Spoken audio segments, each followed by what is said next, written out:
The restaurant, Elysium, was the kind of place where the air itself felt expensive. It smelled of seared scallops, truffle oil, and a quiet, powerful money. The lights were low and golden, making the polished concrete floors gleam.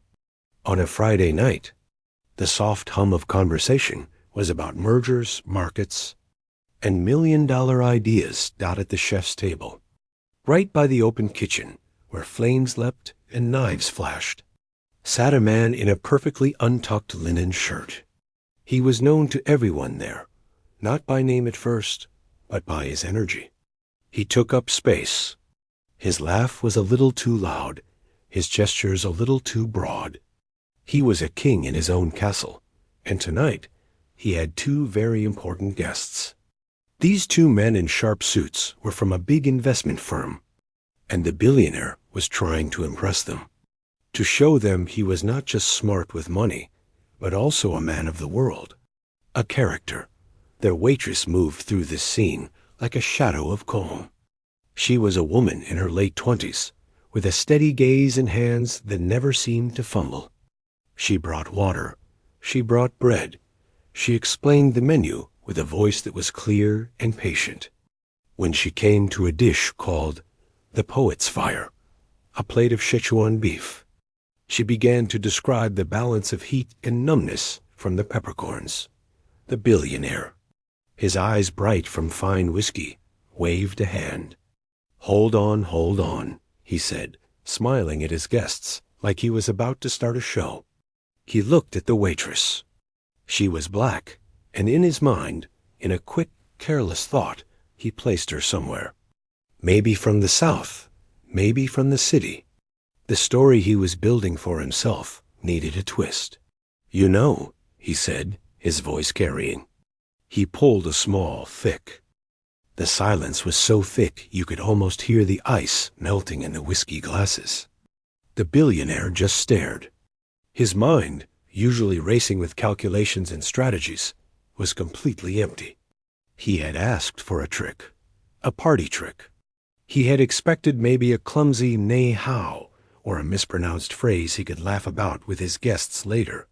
He would have written the check anyway, feeling grand and generous. It would have been a good story for him. But this was not that. This was something that shook his understanding of the room. The waitress had just moved through 3 Chinese dialects like they were rooms in her own home. The Mandarin was perfect, better than his own halting business phrases.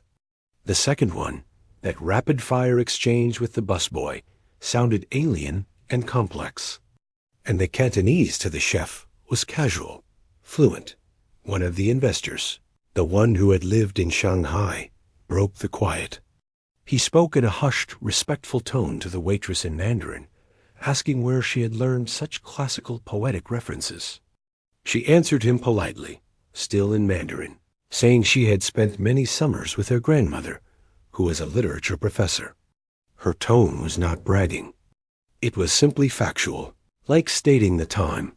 This small exchange between his guest and the waitress made the billionaire feel something he rarely felt, invisible and foolish. He was the one with the money, the power, the table. Yet, in this moment, he was just a spectator to a conversation he could barely follow. He looked down at the leather checkbook in his hand. It felt silly now, childish, the prop of a man trying to buy a moment of superiority that had just been utterly denied to him. "Write the check, man," the other investor said softly. Not with a smile, but with a kind of serious urgency. He wanted this uncomfortable scene to end, to move on. He was already thinking this billionaire might be a risky partner, a man who could create this kind of awkward mess out of thin air. The billionaire nodded, his fingers clumsy. He fumbled with the pen. The smooth, expensive paper of the check felt wrong.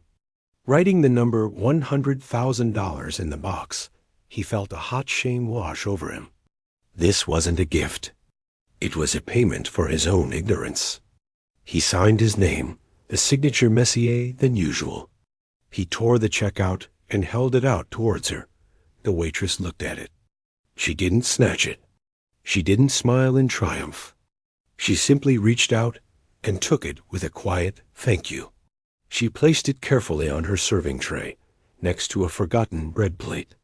It was just another item, no more or less important than a used napkin or a water glass. That small action, her calmness, hurt his pride more than any anger could have. He had tried to make her a spectacle, and she had refused to be one. She had remained a person, while he had acted like a cartoon. "Wait," he said, his voice rough. He had to know.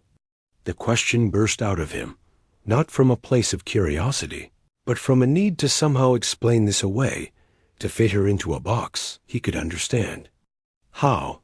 Where did you learn all that?" The waitress paused. She looked at the two investors, who were clearly fascinated, and then back at the billionaire. She seemed to consider whether to answer. She had won the money. She didn't owe him a story. But perhaps she saw a chance to make a different point. She kept her voice low, so only the table could hear. It wasn't the voice of a server anymore. It was the voice of someone giving a short, important lesson. "My mother," she began, "was Chinese. She was a diplomat. She traveled the world for her work. She said it plainly. She met my father, an American jazz musician, while he was on tour in Beijing. Music and politics, they found a common language first, then love." She adjusted the tray on her arm.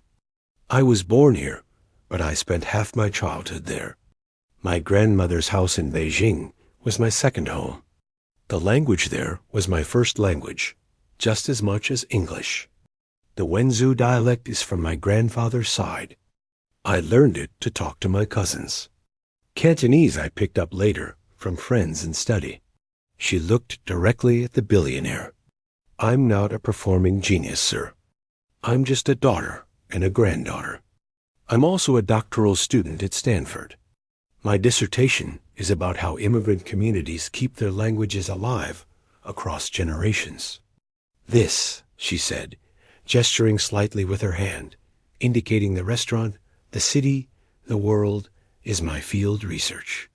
Waiting tables lets me listen to how people talk, how they code switch, how language lives in the real world, not just in textbooks." She glanced at the check on her tray. "The money will be very useful. Not for me, personally, not all of it. I run a small nonprofit. We set up after-school language programs in schools that can't afford them. Not just Chinese.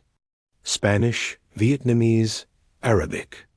The idea is that a child's first language is a gift, not a barrier. It's a bridge to their family, their history. We try to build more bridges." With that, she gave a small, professional nod. "Your main course will be out shortly. Please enjoy." And she turned and walked away towards the kitchen. She moved through the crowded restaurant, past tables of people who had no idea what had just happened. To them, she was just a waitress carrying a tray. The billionaire watched her go, the check for $100,000 sitting there among the crumbs. He felt a strange, hollow feeling. He had thought he was offering a life-changing sum to someone he saw as needing it. He realized now she was offering him a glimpse into a world of depth and purpose he hadn't even known existed, and he had almost missed it completely because he was too busy being the star of his own show. The taste in his mouth was bitter, and it had nothing to do with the Szechuan peppercorns. The rest of the meal passed in a blur for the billionaire. The food, which was supposed to be an experience, tasted like nothing. He pushed the beautifully arranged plates around, nodding at his guests while his mind was somewhere else entirely. The conversation limped along, polite but dead. The two investors finished quickly, made excuses about early meetings, and left.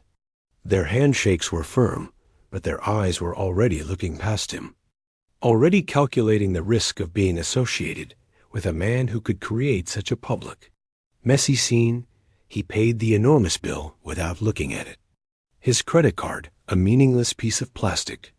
As he stepped out of the restaurant into the cool night air, the noise of the city felt aggressive and loud. He got into his waiting car, but instead of giving the driver his home address, he just said, "Drive, just for a while." He needed to think, but his thoughts were like scattered leaves. He kept seeing her face. Not angry, not pleading, just calm, certain. He kept hearing the flowing sound of the Mandarin, then the sharp, unfamiliar clicks of that other dialect. He thought of the check, now probably tucked into her apron pocket. $100,000. To him, it was a number he might spend on a watch without thinking twice. To her, it was funding for a whole program, for bridges she was building in places he never saw. That word, bridges, echoed in his head. He had built his fortune on connections, too, but they were connections between servers, between data centers, between bank accounts. They were invisible, digital, bloodless. Her bridges were made of words, of grandmothers teaching grandchildren, of children in a classroom not feeling ashamed of how their parents spoke. He felt a deep, unfamiliar itch of shame. It wasn't just about being wrong. He was wrong all the time in business, and he'd shrug it off. This was different. This was about being small. He had tried to make himself look big by making a game of someone else's life, and in doing so, he had revealed how very small his own understanding of the world was. Meanwhile, back at Elysium, the waitress finished her shift. In the staff changing room, a small, windowless space smelling of old coffee and cleaning supplies, she took the check from her apron. The other busboy, the one she'd spoken to in the Wenzhou dialect, looked over. He was a young man, new to the country. "You really got it?" he asked in their shared dialect, his eyes wide. She nodded, a tired smile finally touching her lips. "I did. But it's not for a new car or a fancy bag." She switched to English so the others could understand. "This is for the after-school program. Now we can buy those new computers for the coding and language lab. Maybe even hire a part-time teacher." A dishwasher, an older woman, shook her head in wonder. "He tried to embarrass you. And you just spoke. You showed him your whole world." "I showed him a piece of it," the waitress corrected gently, tying her own hair back. "He wasn't ready for the whole world." She changed out of her uniform into simple, comfortable clothes. The check went securely into the inside zipper pocket of her bag. It was just paper until tomorrow, when it would become a tool. But the world, she knew, had a way of spreading stories. One of the line cooks, a man who had seen the whole thing from the kitchen pass, had been so astonished he'd secretly recorded a little bit of the audio on his phone. Not the whole thing, but enough. Enough of the billionaire's loud, challenging voice, the silence, and then the clear, fluent stream of her response in Mandarin. He didn't share it to be cruel.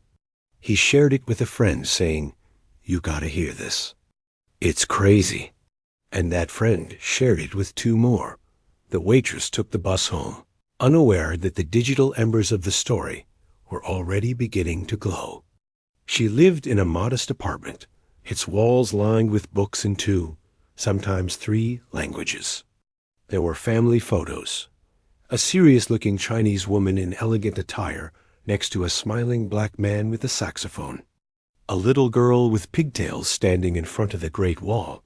This was her real life. The restaurant was just a place she went to do a job she was good at, to listen and to learn. She sat at her desk, a laptop open to her doctoral thesis.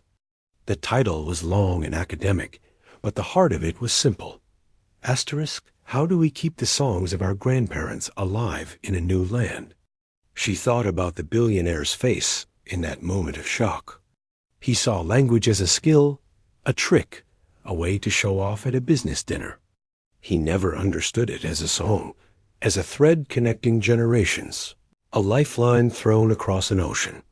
She felt no hatred for him. In a strange way, She almost pitied him. He lived in a world of transactions, where everything had a price, even dignity. He thought he was offering a grand prize, but he didn't realize he was the one who was poor. He was starved of the very things that filled her life, the deep roots, the untranslatable jokes with her cousins, the comfort of her grandmother's voice reading old poems. Back in the quiet, dark car gliding through the city, the billionaire stared out at the passing lights. He saw the people on the sidewalks, in other restaurants, walking home from late jobs. He wondered, for the first time in a very long time, about their stories. What languages did they speak at home? What poems did they know? What bridges were they building that he would never see, because he was too busy looking down from his glass office tower? He had come into the restaurant that night feeling like a king. He was leaving it feeling like a student who had failed the most important test of his life, one he didn't even know he was taking. The weight in his stomach wasn't from the rich food. It was from the realization that his money, his power, his famous name were just very loud noises. And in the silence after her words, he had heard something much more powerful, the quiet, undeniable sound of a person who knew exactly who she was and where she came from. And he had no idea how to buy that, or if he even deserved to learn. The quiet of the billionaire's penthouse felt different that night. It wasn't peaceful. It was empty. The usual satisfaction of looking out over the city lights from his high floor was gone. Instead, he felt disconnected, like he was looking at a map, not a place where people lived. He couldn't shake the image of the waitress's calm face, or the sound of her voice weaving between languages so easily. Sleep didn't come. In the early morning hours, he did something he almost never did. He went online not to check markets or news, but to search. He typed in simple, clumsy phrases about language preservation, about after-school programs for immigrant kids. The world he glimpsed through the articles and community websites was foreign to him. It was a world of volunteer teachers, donated books, and fundraisers selling baked goods. It was a world running on passion, not profit margins. He thought of his $100,000 check. In his world, it was a minor transaction. In hers, it could change everything for a small, struggling program. The contrast made him feel unbalanced. As the sun came up, his publicist called. Her voice was tight, professional, and urgent. "We have a problem. A video. Well, an audio clip. It's from last night." The billionaire's heart sank. He listened as the publicist played the short clip over the phone. There was his own voice, loud and clear, full of that performative confidence. Asterisk, speak real Chinese for us. Convince me. $100,000. Asterisk, a pause. Then, the waitress's voice, steady and fluent, washing over the recording in Mandarin. The clip ended there, but the damage was done. "It's already spreading," the publicist said. "Not huge yet, but it's the kind of story that picks up speed. The narrative is bad. It's arrogant billionaire humiliates waitress. Get schooled. We need to issue a statement. Now, we can say it was a misunderstood joke. That you're a long-time supporter of language education. That you're donating to her cause." The billionaire listened, staring at his perfect, sterile living room. A statement. A spin. A donation. It was the playbook. It would work, sort of. It would bury the real story under a pile of careful words and a bigger check. But for the first time, the playbook felt disgusting to him. It felt like another layer of the same game, using money and words to control what people thought, to erase the awkward truth. "No," he said, surprising himself and the publicist. "No statement." "Not yet. What do you mean?" "We have to control this." She insisted. "I don't want to control it," he said, the idea forming slowly. "I want to understand it first." He hung up, ignoring the buzz of his phone as more notifications came in.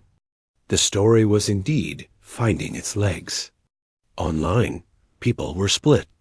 Many were outraged on the waitress's behalf, calling him every name in the book. Others defended him, saying it was just a dare, a bit of fun, and she'd won fair and square. But a third group, the one that caught his eye, was talking about her. They were digging. Someone who knew someone from Stanford mentioned a brilliant doctoral candidate in linguistics. Someone else posted a blurry picture of a community newsletter highlighting a volunteer running a language program for Kids. She was becoming a real person to the public, not just a character in his bad drama. They were calling her a hidden genius, an everyday hero. They were talking about the real issue, the assumption that someone's job defines their entire mind, their entire history. Meanwhile, the waitress was having a very different morning. She saw the news online. A friend had texted her the link with a message. "Is this you?" She watched the short clip, feeling a wave of cold dread. Her private moment, her family story, her work, it was all being turned into public content for people to argue over. Her apartment, her sanctuary, suddenly felt exposed. Her phone began to ring. Unknown numbers. Emails from reporters flooded her inbox. The restaurant manager called, nervous but supportive, asking if she was okay and telling her to take the day off. The world wanted a piece of her story, and she felt the walls closing in. She thought about the kids in her program.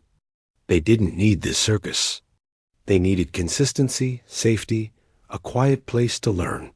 She made a decision. She would talk to one reporter. Just one. Not from a gossip site or a business tabloid, but from a major, respected newspaper. She would tell her story on her own terms, not as a reaction to him, but as a way to talk about what actually mattered. She reached out to a journalist whose work on education she had long admired, and to her surprise, got a response within minutes. The billionaire, feeling utterly lost, did the only thing that felt remotely real. He drove himself, something he hadn't done in years. He didn't go to his shiny office. He went back to the restaurant, Elysium.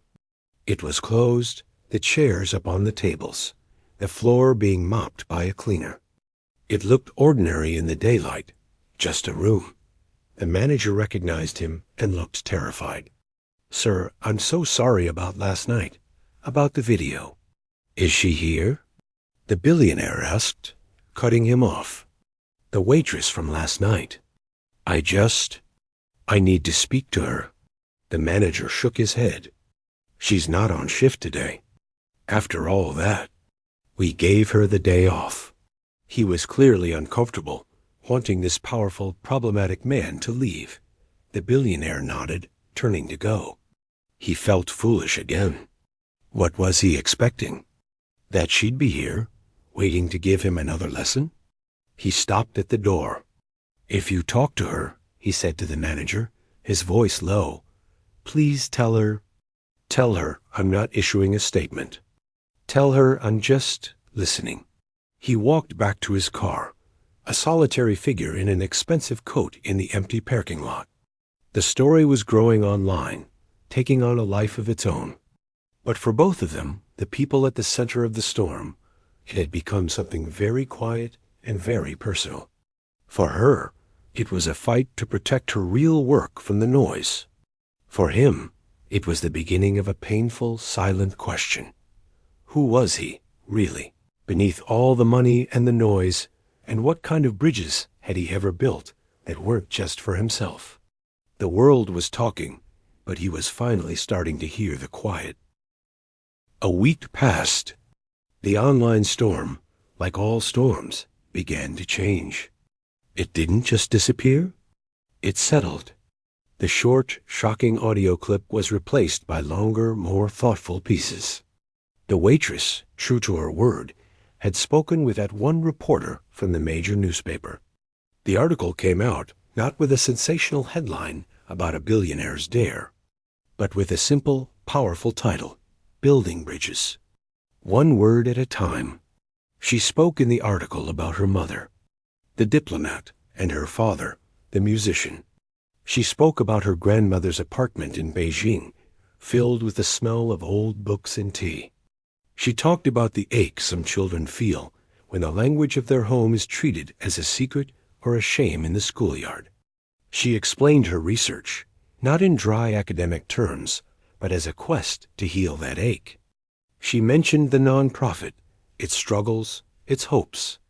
And yes, she mentioned the night at the restaurant, but only as a strange example of how people can make the wrong assumptions. She didn't attack the billionaire. She didn't need to.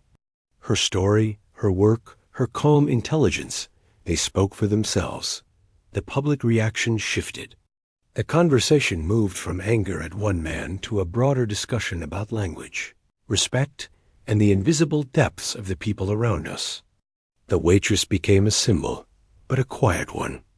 She refused most interviews, asking that attention be turned to the small language programs in communities everywhere that needed volunteers and books for the billionaire.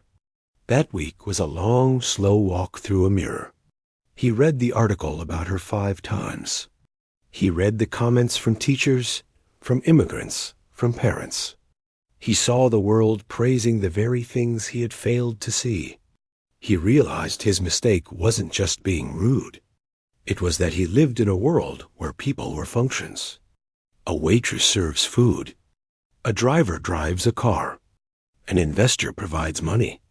He never stopped to think that every single person was a library, full of stories and songs and history that no price tag could ever cover. The shame didn't leave him. It changed. It became less of a hot burn and more of a cold, steady understanding. He didn't want to just make this go away with a bigger check. That would be repeating the same mistake, just with a nicer wrapping. He wanted to learn. The word felt strange in his mind. He hadn't wanted to learn something from another person in years. He asked his assistant to find out everything they could about her nonprofit, not to dig up dirt, but to understand its shape. He learned it was run from a borrowed community room in a modest neighborhood. He saw its tiny budget, its wish list of used laptops and children's books. He saw the photos on its bare-bones website, kids smiling, holding up flashcards, their faces bright. This was the bridge she was talking about. It wasn't a metaphor. It was real, and it was built from scrap wood and sheer will. On a Monday afternoon, when the restaurant was closed, he went back. This time, he didn't go to the front door. He went around the back, to the staff entrance near the dumpsters. He saw her inside through the open door, sitting at a small table in the break room. She was alone, looking over papers, a cup of tea steaming beside her. She wore simple jeans and a sweater. She looked like what she was, a student, a thinker, a person taking a quiet moment between shifts. He knocked softly on the doorframe. She looked up. Her expression wasn't angry or afraid. It was cautious, watchful. She had every right to tell him to leave. "Can I come in?" He asked. His voice sounded different, even to him. No boom, no performance. Just a question. She nodded slowly. He stepped inside, the room feeling smaller with him in it. He didn't sit. He stood, feeling awkward, his hands in the pockets of his coat. "I read the article," he began. "I've been reading. A lot of things." He paused, struggling to find the right words, a feeling he was deeply unused to. "I'm not here to give another speech, or to make a grand gesture. I came to apologize. A real one. What I did was small and cruel, and I am sorry." She listened, her eyes on his face. She gave a slight nod, accepting the apology, but waiting for more. She knew an apology from a man like him was just a starting point. He took a deep breath. "I also came with a proposal, not a donation, a challenge. From me to you. He pulled a simple folder from under his arm, not the fancy leather checkbook. You told me about your bridges. I don't know how to build those. All I know how to build are deals, companies, fortunes. But I want to learn. He placed the folder on the table. This is a proposal to fully fund the pilot of your program in 3 school districts for 2 years. Salaries for 2 full-time teachers, materials, everything. The condition isn't about control. The condition is that I get to sit on the advisory board, not in charge. Just there. To listen. To learn how it works, why it matters. To understand what you already know. He finally met her gaze. You showed me I was ignorant. I'm asking for a chance to be less ignorant. Not for good publicity, but for, he faltered, for a better understanding. The waitress looked at the folder, then back at him. She saw no smirk, no arrogance. She saw a man humbled, maybe for the first time in his adult life. She knew the power of her yes. Her program would change overnight. Hundreds of kids would get the support they needed. But it would also mean letting him in, letting him see her world. She thought of the bridges she believed in. A bridge goes 2 ways. One meeting, she said, her voice clear in the quiet room. A probationary meeting of the advisory board. You can come, you can listen. We'll see after that. No promises. The funding is separate.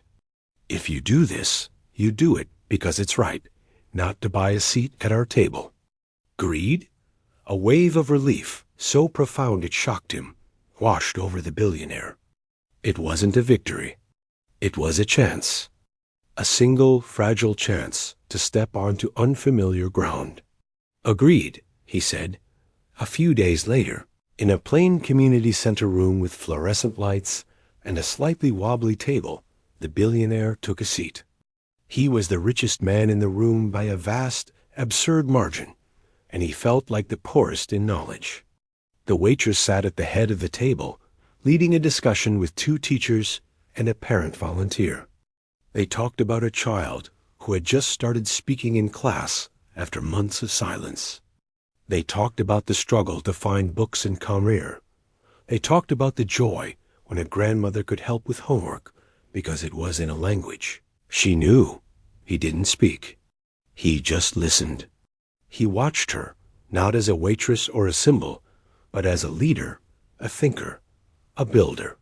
She was building her bridge, plank by careful plank. And for the first time, he was not on the other side, making a noisy dare. He was just nearby, silent, learning how to be useful. The story that started with a loud challenge in a fancy restaurant ended here, in this quiet, bright room with the simple sound of people talking, building something real, one word at a time.